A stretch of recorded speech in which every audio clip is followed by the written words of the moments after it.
Good morning ਬੱਚਿਓ। ਕਥਾ ਕਹਾਣੀ ਕਹਾਣੀ ਸੰਗ੍ਰਹਿ ਵਿੱਚ ਦਰਜ ਅਗਲੀ ਕਹਾਣੀ ਅਸੀਂ ਪੜ੍ਹਾਂਗੇ ਬੱਚੇ ਦੀ ਸ਼ਰਾਰਤ। ਲੇਖਕ ਹਨ ਪ੍ਰੇਮ ਪ੍ਰਕਾਸ਼ ਜੀ। ਸਭ ਤੋਂ ਪਹਿਲਾਂ ਅਸੀਂ ਲੇਖਕ ਦੇ ਜੀਵਨ ਤੇ ਰਚਨਾਵਾਂ ਦੀ ਗੱਲ ਕਰਾਂਗੇ। ਲੇਖਕ ਦਾ ਜਨਮ 7 ਅਪ੍ਰੈਲ 1932 ਨੂੰ ਸ਼੍ਰੀ ਰਾਮ ਪ੍ਰਸਾਦ ਤੇ ਸ਼੍ਰੀਮਤੀ ਦਇਆਵੰਤੀ ਦੇ ਘਰ ਖੰਨਾ, ਜ਼ਿਲ੍ਹਾ ਲੁਧਿਆਣਾ ਵਿੱਚ ਹੋਇਆ।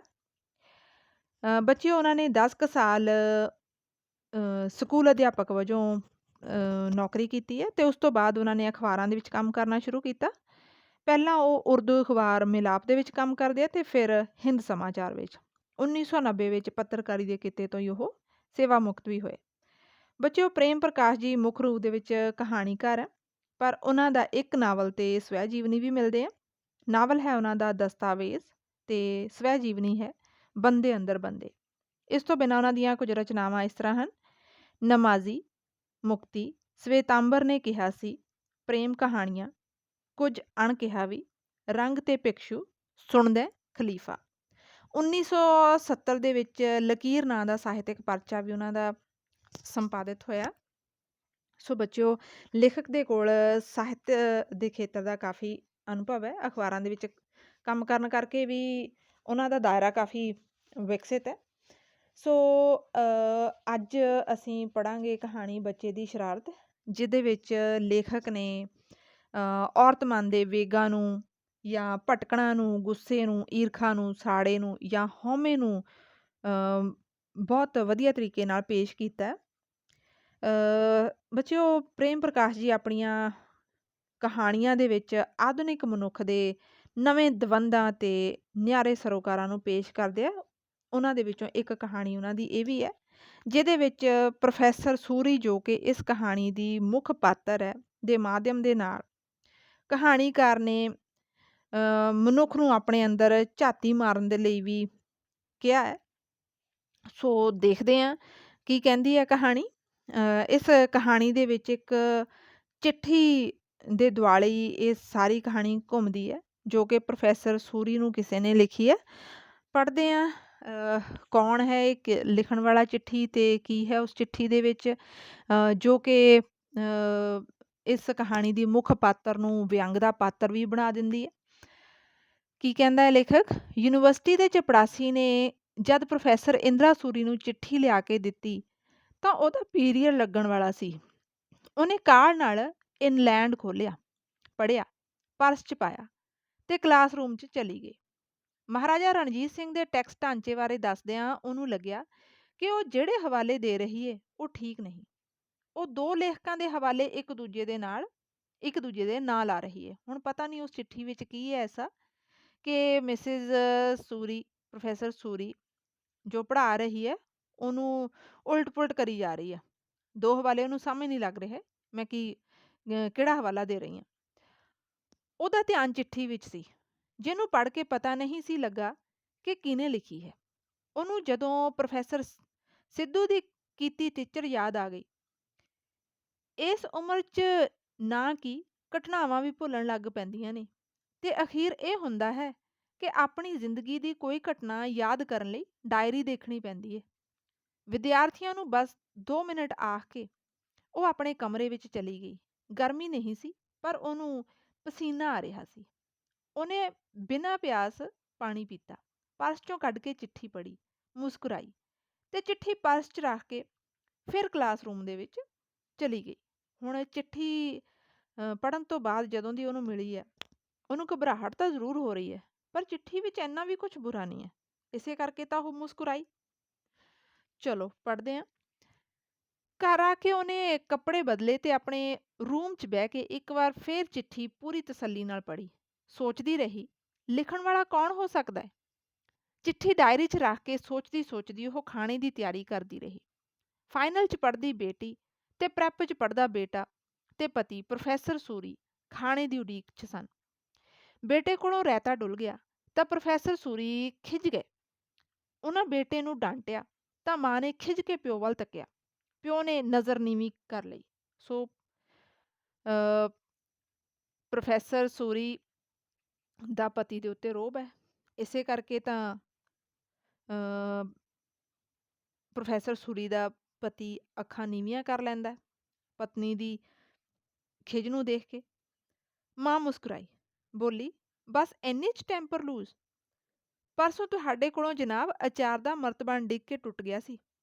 ਸੁਣ ਕੇ ਪਤੀ ਨੇ ਮੋਟੇ ਸ਼ੀਸ਼ਿਆਂ ਵਾਲੀ ਐਨਕ ਲਾ ਲਈ ਤੇ ਸਿਰ ਦੇ ਅੱਧ ਤੱਕ ਫੈਲੇ ਆਪਣੇ ਮੱਥੇ ਤੋਂ ਪਸੀਨਾ ਪੂੰਝਿਆ ਤੇ ਰੁਮਾਲ ਰੱਖ ਕੇ ਪਤਨੀ ਵੱਲ ਤੱਕਿਆ, ਪਰ ਕਿਹਾ ਨਹੀਂ ਵੀ ਮੈਂ ਬੱਚੇ ਨੂੰ ਝਿੜਕਦਾ ਹੈ, ਤੂੰ ਕਿਉਂ ਵਿੱਚ ਬੋਲਦੀ ਏ? ਜਦ ਤੂੰ ਝਿੜਕਦੀ ਹੁੰਨੀ ਏ ਮੈਂ ਵਿੱਚ ਬੋਲਦਾ? ਬੇਟੀ ਸਮਝ ਗਈ। ਉਹ ਮੁਸਕਰਾਹਟ ਲੁਕਾਉਂਦੀ ਚਮਚੇ ਨਾਲ ਆਲੂ ਤੋੜਨ ਲੱਗ ਪਈ। ਸੋ ਹੁਣ ਪ੍ਰੋਫੈਸਰ ਸੂਰੀ ਦਾ ਤਾਂ ਇਹ ਹਾਲ ਹੈ ਕਿ ਉਹ ਆਪਣੀ ਪਤਨੀ ਤੋਂ ਡਰਦਾ ਹੋਇਆ ਇਹ ਵੀ ਨਹੀਂ ਕਹਿ ਸਕਦਾ ਕਿ ਜਦੋਂ ਤੂੰ ਬੱਚਿਆਂ ਨੂੰ ਕੁਛ ਕਹਿੰਦੀ ਮੈਂ ਤਾਂ ਕੁਛ ਕਹਿੰਦਾ ਨਹੀਂ, ਹੈ ਨਾ? ਜਦੋਂ ਮੈਂ ਝਿੜਕ ਰਿਹਾ ਤਾਂ ਫਿਰ ਤੂੰ ਕਿਉਂ ਵਿੱਚ ਬੋਲਦੀ ਹੈ? ਸੋ ਮਿਸਿਸ ਸੂਰੀ, ਪ੍ਰੋਫੈਸਰ ਸੂਰੀ ਦਾ ਤਾਂ ਬਹੁਤ ਰੋਹਬ ਹੈ ਆਪਣੇ ਪਤੀ ਦੇ ਉੱਤੇ। ਤੇ ਅੱਗੇ ਆਪਾਂ ਪੜ੍ਹਦੇ ਹਾਂ ਕੀ ਕਹਿੰਦਾ ਲੇਖਕ। ਮੰਮੀ ਆਪਣੇ ਕਮਰੇ ਵਿੱਚ ਜਾ ਕੇ ਲੇਟ ਗਈ। ਉਹਨੇ ਡਾਇਰੀ ਚੁੱਕੀ ਸੀ ਕਿ ਬੇਟਾ ਆ ਗਿਆ। ਬੜੇ ਪਿਆਰ ਤੇ ਨਹੋਰੇ ਨਾਲ ਬੋਲਿਆ, ਮੰਮਾ 1 ਮਹੀਨਾ ਹੋ ਗਿਆ ਜੇ ਫਿਲਮ ਵੇਖਿਆ। ਟੀਵੀ ਤੇ 3rd ਕਲਾਸ ਫਿਲਮਾਂ ਆਉਂਦੀਆਂ ਨੇ। ਇਹ ਸ਼ਾਮ ਦਾ ਸ਼ੋਅ ਵੇਖ ਆਵਾਂ? ਹੁਣ ਬੇਟਾ ਚਾਹੁੰਦਾ ਹੈ ਕਿ ਉਹ ਬਾਹਰ ਫਿਲਮ ਦੇਖਣ ਜਾਵੇ ਤੇ ਮੰਮੀ ਮੰਨ ਜਾਵੇ। ਦੇਖਦੇ ਹਾਂ ਮੰਮੀ ਮੰਨਦੀ ਕਿ ਨਹੀਂ। ਮੰਮੀ ਕੁਝ ਸੋਚ ਕੇ ਅੱਖਾਂ 'ਚ ਮੁਸਕਰਾਈ, ਫਿਰ ਕੁਝ ਸੋਚਣ ਦਾ ਬਹਾਨਾ ਕਰਦੀ ਬੋਲੀ, ਚੰਗਾ ਜਾ, ਪਰ ਆਪਣੇ ਪਾਪਾ ਤੋਂ ਪੁੱਛ ਲਵੀਂ। ਉਂਝ ਓਕੇ, ਖਿਆਲ ਰੱਖੀ ਉੱਥੇ ਕੋਈ ਫਜ਼ੂਲ ਚੀਜ਼ ਨਾ ਖਾਈ, ਨਾਲੇ ਸਿੱਧਾ ਘਰ ਆ ਜਾਵੀਂ, ਸਮਝਿਆ? ਚਲੋ ਹੁਣ ਬੇਟੇ ਨੂੰ ਤਾਂ ਛੁੱਟੀ ਮਿਲ ਗਈ, ਉਹ ਤਾਂ ਫਿਲਮ ਦੇਖੂਗਾ ਖੁਸ਼ ਹੋ ਕੇ। ਅੱਗੇ ਕੀ ਕਹਿੰਦਾ। ਕੁਝ ਚਿਰ ਬਾਅਦ ਮਿਸਿਸ ਸੂਰੀ ਬੈੱਡਰੂਮ ਵੱਲ ਗਈ। ਬੇਟੀ ਸੁੱਤੀ ਪਈ ਸੀ। ਪਤੀ ਦੇ ਰੂਮ ਵੱਲ ਗਈ। ਉਹ ਆਪਣੀਆਂ ਲੱਤਾਂ ਉੱਚੀ ਬਾਰੀ ਟੰਗੀ ਥਕਾਵਟ ਲਾ ਰਹੇ ਸਨ। ਐਨਕ ਲਾ ਕੇ ਇੱਕ ਪਾਸੇ ਰੱਖੀ ਹੋਈ ਸੀ, ਅੱਖਾਂ ਬੰਦ ਸਨ ਤੇ ਦੋਵੇਂ ਬਾਹਾਂ ਜੋੜ ਕੇ ਸੀਨੇ ਤੇ ਰੱਖੀਆਂ ਹੋਈਆਂ ਸਨ। ਉਹਨਾਂ ਦਾ ਚਿਹਰਾ ਤੱਕਦਿਆਂ ਮਿਸਿਸ ਸੂਰੀ ਨੂੰ ਲੱਗਿਆ ਜਿਵੇਂ ਕੁਝ ਚਿਰ ਤੋਂ ਤੇਜ਼ੀ ਨਾਲ ਬੁੱਢੇ ਹੋ ਰਹੇ ਨੇ। ਉਹਨਾਂ ਦੀਆਂ ਅੱਖਾਂ ਦੇ ਹੇਠਾਂ ਦਾ ਮਾਸ ਸੁੱਜ ਗਿਆ ਹੈ, ਗਲ 'ਚ ਗਾਨੀਆਂ ਪੈ ਗਈਆਂ ਨੇ, ਚਿਹਰੇ ਤੇ ਥਾਂ ਕੁ ਥਾਂ ਵਲ ਪੈ ਰਹੇ ਨੇ, ਠੋਡੀ ਦੇ ਹੇਠਾਂ ਮਾਸ ਲਟਕਣ ਲੱਗ ਪਿਆ ਹੈ। ਪਤਨੀ ਪਿਛਾਂਹ ਹਟ ਕੇ ਡਰਾਇੰਗ ਰੂਮ 'ਚ ਚਲੀ ਗਈ। ਉਹਨੇ ਸੋਫਿਆਂ ਦੇ ਕਵਰ ਠੀਕ ਕੀਤੇ, ਕੁਸ਼ਨ ਤਰਤੀਬ ਨਾਲ ਰੱਖੇ, ਫਰਿੱਜ ਤੇ ਲੱਗੇ ਨਿੱਕੇ ਜਿਹੇ ਦਾਗ ਨੂੰ ਆਪਣੀ ਨਾਈਟੀ ਦੇ ਪੱਲੇ ਨਾਲ ਪੂੰਝਿਆ, ਚਾਰੇ ਪਾਸੇ ਨਜ਼ਰ ਮਾਰੀ ਤੇ ਡਰੈਸਿੰਗ ਟੇਬਲ ਅੱਗੇ ਬਹਿ ਗਈ। ਉਹਨੂੰ ਲੱਗਿਆ ਕਿ ਉਹਦੇ ਚਿਹਰੇ ਦਾ ਮਾਸ ਜ਼ਰਾ ਢਿੱਲਾ ਪੈ ਗਿਆ, ਪਰ ਗੱਲਾਂ 'ਚ ਹਾਲੇ ਵੀ ਤਾਜ਼ਗੀ ਹੈ। ਮਿਸਿਸ ਸ਼ਰਮਾ ਵਾਂਗ ਉਹਦੇ ਬੁੱਲ੍ਹ ਦੰਦਾਂ ਤੇ ਮਸੂੜਿਆਂ ਤੋਂ ਪਰੇ ਨਹੀਂ ਹੋਏ। ਛਾਤੀਆਂ ਭਾਰੀ ਹੋ ਗਈਆਂ ਨੇ ਪਰ ਲਮਕੀਆਂ ਨਹੀਂ। 2 ਬੱਚੇ ਜੰਮਣ ਤੇ ਬ੍ਰੈਸਟ ਫੀਡਿੰਗ ਨਾ ਦੇਣ ਦਾ ਇਹ ਤੇ ਸਵਾਦ ਏ। ਉਹਨੂੰ 2 ਹੀ ਬੱਚੇ ਕਾਫੀ ਫੈਮਿਲੀ ਪਲੈਨਿੰਗ ਵਾਲਿਆਂ ਦਾ ਨਾਅਰਾ ਯਾਦ ਆ ਗਿਆ ਤੇ ਉਹ ਹੱਸ ਪਈ। ਹੁਣ ਪ੍ਰੋਫੈਸਰ ਸੂਰੀ ਨੂੰ ਫੈਮਿਲੀ ਪਲੈਨਿੰਗ ਇਸ ਕਰਕੇ ਵਧੀਆ ਲੱਗਦੀ ਹੈ ਕਿਉਂਕਿ ਉਹਦੇ ਨਾਲ ਸਰੀਰ ਨਹੀਂ ਵਿਗੜਦਾ। ਕਿਉਂਕਿ ਹੁਣ ਉਹ ਇੱਥੇ ਦੱਸਦੀ ਹੈ ਕਿ ਉਹਨੇ ਤਾਂ ਬ੍ਰੈਸਟ ਫੀਡਿੰਗ ਵੀ ਨਹੀਂ ਕੀਤੀ, ਬੱਚੇ ਨੂੰ ਆਪਣਾ ਦੁੱਧ ਵੀ ਨਹੀਂ ਪਿਲਾਇਆ, ਜਿਸ ਕਰਕੇ ਉਹਦਾ ਸਰੀਰ ਬੁੱਢਿਆਂ ਵਰਗਾ ਨਹੀਂ ਲੱਗਦਾ, ਜਵਾਨਾਂ ਵਰਗਾ ਲੱਗਦਾ। ਸੋ ਇਹ ਅੱਜ ਦੇ ਆਧੁਨਿਕ ਮਨੁੱਖ ਦੀ ਸੋਚ ਹੈ, ਜੋ ਆਪਣੇ ਬੱਚੇ ਨੂੰ ਆਪਣਾ ਦੁੱਧ ਨਾ ਪਿਲਾ ਕੇ ਆਪਣੇ ਸਰੀਰ ਦੀ ਸੰਭਾਲ ਵੱਲ ਵਧੇਰੇ ਸੋਚਦਾ ਹੈ। ਉਹਨੂੰ ਲੱਗਦਾ ਹੈ ਕਿ ਮੇਰੇ ਜਵਾਨ ਰਹਿਣ ਦੇ ਲਈ ਜ਼ਰੂਰੀ ਹੈ ਕਿ ਮੈਂ ਆਪਣੇ ਬੱਚੇ ਨੂੰ ਵੀ ਦੁੱਧ ਨਾ ਪਿਲਾਵਾਂ। ਸੋ ਜੋ ਕਿ ਸੋਚ ਇਹ ਗਲਤ ਹੈ। ਇਹੋ ਜਿਹੇ ਲੋਕਾਂ ਦਾ ਹੀ ਮੌਜੂ ਬਣਦਾ ਅਤੇ ਇਹਨਾਂ ਦੇ ਉੱਤੇ ਹੀ ਵਿਅੰਗ ਲਿਖੇ ਜਾਂਦੇ ਆ। ਅੱਗੇ ਕੀ ਕਹਿੰਦਾ ਕਹਾਣੀਕਾਰ। ਉਹਨੇ ਆਪਣੇ ਦੋਹਾਂ ਹੱਥਾਂ ਨਾਲ ਆਪਣਾ ਚਿਹਰਾ ਮਲਿਆ, ਸ਼ੀਸ਼ੇ 'ਚ ਤੱਕਿਆ। ਉਹ ਲਾਲ ਹੋ ਗਿਆ ਸੀ, ਅੱਖਾਂ 'ਚ ਨਸ਼ਾ ਜਿਹਾ ਆ ਗਿਆ। ਉਹਨੇ ਅੰਗੂਠੇ 'ਤੇ ਇੱਕ ਉਂਗਲ ਨਾਲ ਆਪਣਾ ਨੱਕ ਹੋਰ ਤਿੱਖਾ ਕੀਤਾ, ਫਿਰ ਆਪਣੇ ਸਿਰ ਦੇ ਭੂਰੇ ਕੀਤੇ ਵਾਲਾਂ 'ਤੇ ਹੱਥ ਫੇਰੇ। ਉਹਨਾਂ ਵਾਲਾਂ ਦੀ ਖੂਬਸੂਰਤੀ ਦੀ ਤਾਰੀਫ ਉਸ ਚਿੱਠੀ 'ਚ ਲਿਖੀ ਸੀ। ਲਿਖਣ ਵਾਲਾ ਉਹਦੇ ਇਸ ਚਿਹਰੇ, ਨੱਕ, ਅੱਖਾਂ ਤੇ ਵਾਲਾਂ ਨੂੰ ਸਾਹਮਣੇ ਬਹਿ ਕੇ ਰੱਜ ਕੇ ਤੱਕਣ ਦੀ ਹਸਰਤ 'ਚ ਮਰਦਾ ਪਿਆ ਸੀ। ਸੋ ਇਹ ਹੈ ਇਹ ਚਿੱਠੀ ਜਿਹਨੇ ਮਿਸਿਸ ਸੂਰੀ ਨੂੰ ਕਲਾਸ ਦੇ ਵਿੱਚ ਵੀ ਟਿਕਣ ਨਹੀਂ ਦਿੱਤਾ। ਘਰ ਦੇ ਵਿੱਚ ਵੀ ਆ ਕੇ ਉਹ ਉਸੇ ਚਿੱਠੀ ਬਾਰੇ ਸੋਚੀ ਜਾ ਰਹੀ ਹੈ ਤੇ ਸ਼ੀਸ਼ੇ ਦੇ ਸਾਹਮਣੇ ਖੜ ਕੇ ਪੁੱਠੀਆਂ ਹਰਕਤਾਂ ਵੀ ਉਹ ਇਸੇ ਕਰਕੇ ਕਰ ਰਹੀ ਹੈ।